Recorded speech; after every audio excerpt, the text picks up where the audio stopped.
नमस्ते और स्वागत है आप सबका wellness talks by the CSR journal के पहले एपिसोड में।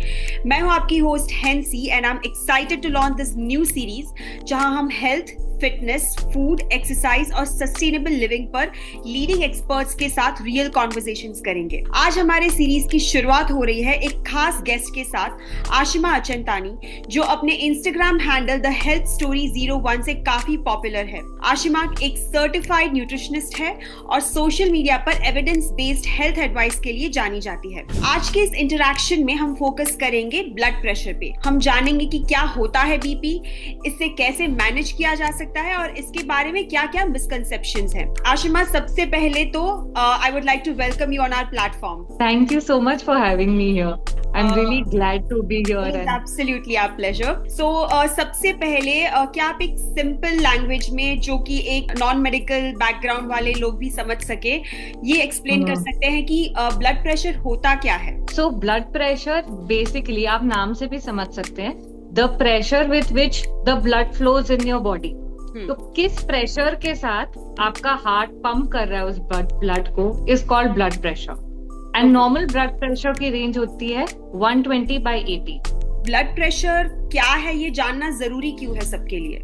बहुत ज्यादा इम्पोर्टेंट है, क्योंकि आपका हार्ट जो ब्लड को पंप करेगा तभी आपके पास न्यूट्रिएंट्स आएंगे, तभी आप जिंदा रहेंगे। तो ब्लड प्रेशर को तो समझना बहुत ज्यादा जरूरी है, क्योंकि हमारी लाइफ और डेथ सब कुछ ब्लड प्रेशर के ऊपर डिपेंडेंट है। हाई ब्लड प्रेशर और लो ब्लड प्रेशर में मेनली क्या डिफरेंस होता है और किस तरह से वो दोनों नुकसान पहुंचा सकते हैं? तो हाई ब्लड प्रेशर जैसे नाम सजेस्ट करता है, जब आपका ब्लड फ्लो बहुत ज्यादा तेजी से चल रहा होता है, that is high blood pressure. और लो ब्लड प्रेशर होता है जब आपका फ्लो बहुत स्लो हो जाता है। In simple words it is this. नुकसान दोनों का है। हाई ब्लड प्रेशर होगा तो आपके हार्ट को ज्यादा हार्डर पंप करना पड़ेगा, ज्यादा पंप करना पड़ेगा, और जब लो होगा तो वो स्लो हो जाएगा।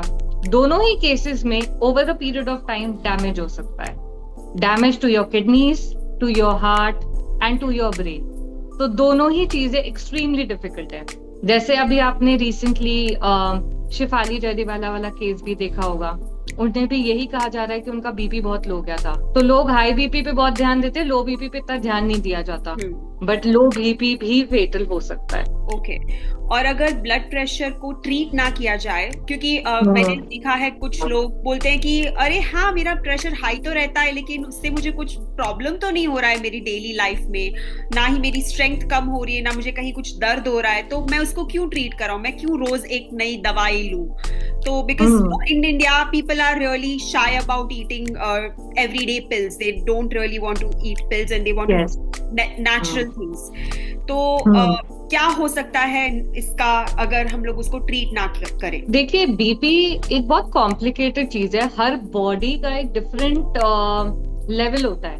सपोज जैसे मुझे लो बीपी रहता है एंड जनरली मेरी बॉडी के लिए नॉर्मल बीपी इज 110/70 या 100/60 भी। जब तक वो आपको इशू नहीं दे रहा है तब तक इट इज ओके, बट उसकी भी रेंजेस होती हैं। जब वो आपको इश्यूज देने लग जाता है, जैसे सपोज लो बीपी हो रहा है, तो आपको पसीने आएंगे, आपको डिजीनेस होगी, आपका day to day routine affect होगा। हाई बीपी होगा तो आपका हेडेक बहुत ज्यादा बढ़ जाएगा। लेकिन अगर आप उस नॉर्मल रेंज में है देन इट्स ओके। अगर वो आपकी बॉडी के लिए नॉर्मल है तो इट इज ओके, बट ये भी आप तब डिसाइड कर सकते हैं when you consult a doctor. रही बात पिल्स ना लेने की, पिल्स नहीं लोगे तो जैसे मैंने अभी थोड़ी देर पहले बताया, आपका हार्ट, ब्रेन, किडनी सबसे पहले अफेक्ट होगा। एंड कहीं ना कहीं आपको मैनेजमेंट बहुत ज्यादा जरूरी है। अगर आप दवाई नहीं लेना चाहते तो उसके रूट कॉज पे जाइए एंड मैनेज करिए, अपना डाइट को मैनेज करिए, लाइफस्टाइल को मैनेज करिए। इतने सारे रीजंस होते हैं हाई ब्लड प्रेशर या लो ब्लड प्रेशर होने के। उन रीजंस पे जब आप पहुंचेंगे तो फिर शायद आपका जैसे रूट कॉज ट्रीट हो जाएगा, तो आपको शायद दवाई ना लेनी पड़े। But it is a very risky thing. जो भी करें अंडर गाइडेंस करें, अंडर डॉक्टर के सुपरविजन के एंड साथ में एक न्यूट्रिशनिस्ट के सुपरविजन के करें, ताकि ये जब दोनों कॉम्बिनेशन में होगा then you will be able to maybe reduce the dose or maybe come out of it also. अगर किसी को अपना रूट कॉज जानना है तो वो कैसे जान पाएगा? रूट कॉज बहुत सारे होते हैं, जैसे बेसिक्स, आपकी डाइट कैसी है, क्या आप खाने में ऊपर से नमक डाल के खाते हो, क्या आप बहुत एक्सेस सॉल्ट लेते हो या आप बहुत कम लेते हो, क्योंकि हम दोनों की बात करें, या हाई बीपी की भी कर रहे हैं, लो बीपी की भी कर रहे हैं।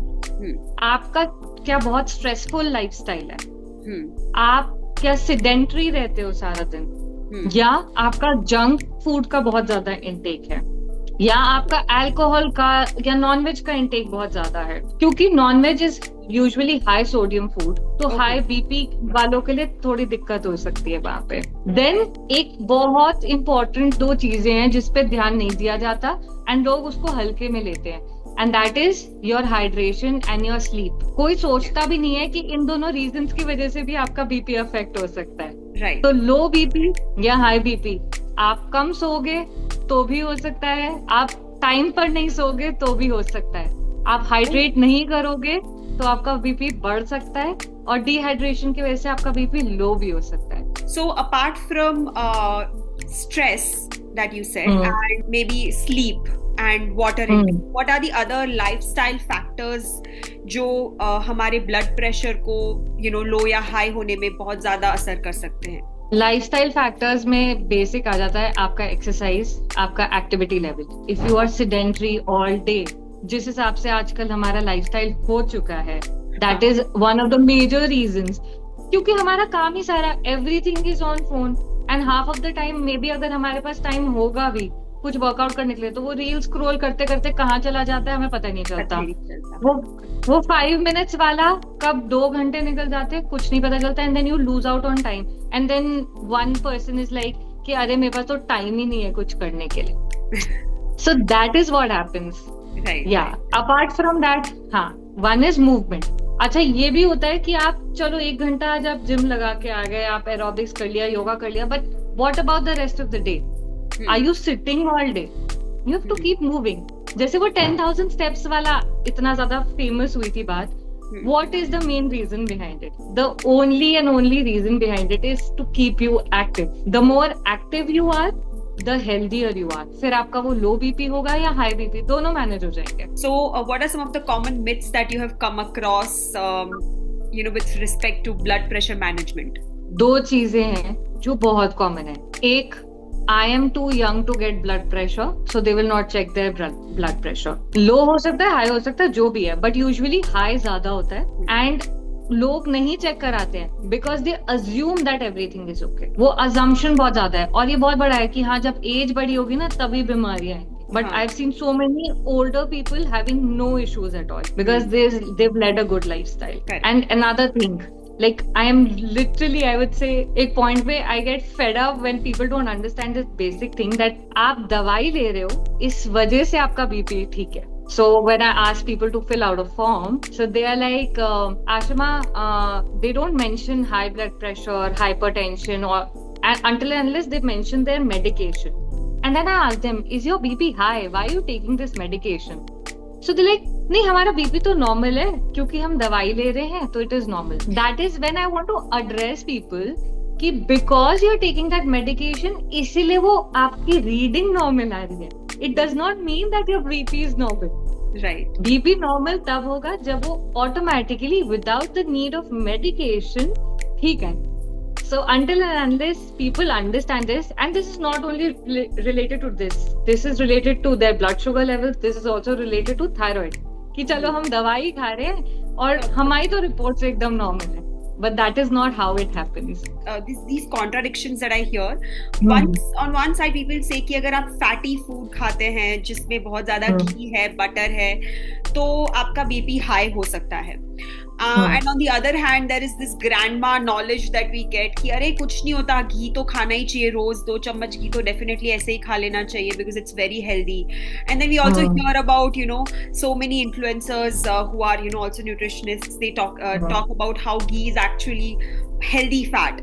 So what are these like firstly, is fatty food really harmful for blood pressure? और अगर कौन है तो कौन सा healthy fat है, कौन सा unhealthy fat है? I would really like you to distinguish it properly? So this is a very important question. I'm glad you asked me this question.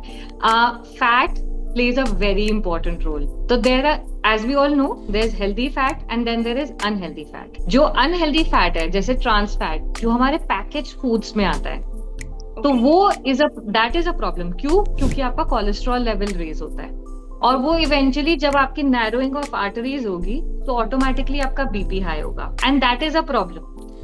उसके अलावा पैकेज फूड्स में एक और इशू है, they are loaded with sodium to pack the flavour, to increase the shelf life. So again that plays a very important role. लेकिन if we talk about healthy fats on the other hand, like avocados, nuts, ghee for that matter, जैसे आपने point out किया, these are rich in MUFA and PUFA which are actually heart healthy. जब वो heart को आपके maintain करेंगे तो आपका बीपी भी तो मेंटेन होगा ना साथ में. बहुत लोग ऐसा समझते हैं कि जो ज्यादा वेट, जिसका वेट काफी ज्यादा है या ओबीस है, उनको ही हाई ब्लड प्रेशर हो सकता है. See, it is not really a misconception. जब आप बॉडी जब आपका बॉडी फैट बढ़ता है, एक्सेस वेट बढ़ता है, क्यों बढ़ता है? Usually there is either hormonal disbalance या आपका लाइफस्टाइल ऐसा है. तो उसमें 99% केसेस में हमने ये देखा है जो ओबीस या एक्सेसिव वेट है उनका 99% ब्लड प्रेशर हाई रहता है. क्यों? क्योंकि जो फैट है वो आपके वाइटल ऑर्गन्स के आसपास भी बढ़ता है जो प्रेशर को बढ़ाता है आगे. और इन लोगों में अगेन डिहाइड्रेशन का इशू होता है, इनका फैट का कंजम्पशन बहुत हाई होता है जिस रीजन से इनका कोलेस्ट्रॉल लेवल हाई होता है. तो इन चीजों की वजह से इन जनरल देखा गया है कि हाई ब्लड प्रेशर होता है. एंड लो ब्लड प्रेशर के अराउंड मिथ्स ऐसे नहीं है. लो ब्लड प्रेशर किसी को भी हो सकता है. Even an obese person can have, maybe because the movement is very low. Okay, I see. और मे बी देयर इज ये चीज शायद किसी ने डिस्कस नहीं करी होगी, ना कभी ज्यादा मेंशन करी गई है रील्स वगैरह में भी, बट प्रोटीन डेफिशिएंसी से भी लो बीपी होता है. क्यों? क्योंकि protein plays a major role in production of your haemoglobin. अब अगर ब्लड ही कम होगा आपकी बॉडी में तो ऑटोमेटिकली प्रेशर स्लो हो जाएगा ना. सो आयरन डेफिशिएंसी, अनीमिया में, प्रोटीन डेफिशिएंसी में ब्लड प्रेशर लो देखा गया है. So this all is also interrelated. That might answer a lot of questions for so many vegetarians, because Yes. Protein sources for vegetarians are, they become quite limited. Or generally जो Indian vegetarian diet होता है, that is centered around roti sabzi, Carbohydrates. हाँ, right. तो में थोड़ा बहुत I guess होता है, लेकिन it is never as much as you get in, let's say, chicken or something like that. Yes, absolutely. Yeah, so then in that case, how do you go about it? Like, what supplements are the answer then in that case? These supplements are definitely a game changer. But keeping in mind हमारी Indian audience, they're still very skeptical about protein powders. They're like, अरे उससे तो kidney खराब हो जाती है and all of that. But yes, Indian vegetarian diet is more, carbohydrate based, and that leads to a reason for obesity. And Indian, अगर आपको actually में vegetarian sources खाने हैं तो बट फिर बात ये हो जाती है ना, आप कितना खा सकते हो, आप कितना पनीर खा पाओगे, आप कितना टोफू खा पाओगे. And not everybody is comfortable with tofu, not everybody can have hemp seeds. तो लिमिटेड है definitely. Dals again are a major source of carbohydrates. Protein है लेकिन कम है. या फिर हम राइट कॉम्बिनेशन में जैसे थोड़ा बहुत खा लेते हैं. दाल चावल इज अ राइट कॉम्बिनेशन जिसमें कंप्लीट अमीनो एसिड प्रोफाइल हो जाती है. बट देन यूजुअली जो हमारा बनाने का तरीका है वेजिटेरियंस का इज मोर ऑफ ज्यादा चावल होते हैं और कम दाल होती है. तो अगेन वो सब गड़बड़ हो जाता है. तो उस in that scenario, जैसे since even I am a vegetarian, I prefer taking protein powder, like I take whey या plant protein to complete my nutritional needs. Because again, आप वैसे खाने से भी पूरा कर सकते हो, but then आपको बहुत large quantities में खाना पड़ेगा. And if your goal permits, I would say go ahead and do it. As a nutritionist yourself and being an influencer at that, what is your responsibility कि आपको बहुत ज़्यादा लोग follow करेंगे, तो how what do you consider as responsible content creator in this particular sector, कि आपको किस तरह से behave करना चाहिए?